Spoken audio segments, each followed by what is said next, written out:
dumating po si Amiel sa buhay namin, sobrang saya po. Maraming changes. Siyempre, 7 taon po namin siyang inantay bago po ibigay sa amin ni Lord si Amiel. Kaya kahit ano pa pong mga pagbabago, mahirap man ito o masaya, lahat po yun, tinatanggap po namin ng bukal sa loob kasi hiniling po namin to sa Diyos. At sobrang salamat po sa Diyos dahil po sa buhay ng aming anak. If we hold on tight, we'll keep going till we reach new heights, going further than we ever thought we could. We're on to something good. We won't let go. We'll keep pushing through the highs and lows, going further than we ever thought we could. Happy birthday, Amiel!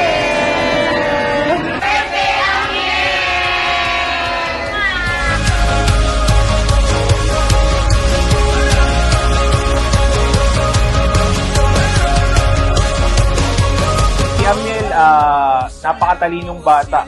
Maliit pa lang siya nung napansin ko na madali siyang makasunod sa mga instruction, masyado siyang bibo.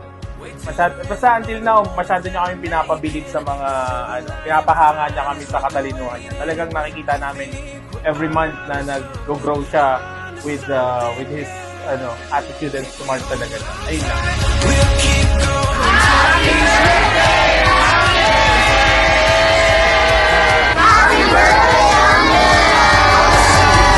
Nawa maging matalino ka, alam namin na gagabayan ka ng Panginoon, lalaki kang may takot sa Diyos, gusto na maging masunurin ka sa lahat ng mga tao sa paligid, hindi lang sa amin.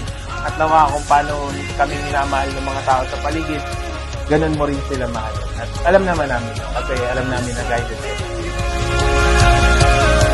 Ang name po ng anak namin is Jeremy Amiel. Yung pong Jeremy is pinagsama pong pangalan namin. Siya po si Gerald, ako po si Aimee. So, ginawa namin Jeremy.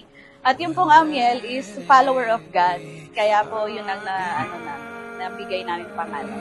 And if we hold on tight, we'll keep going till we reach new heights, going further than we Happy birthday, Amiel!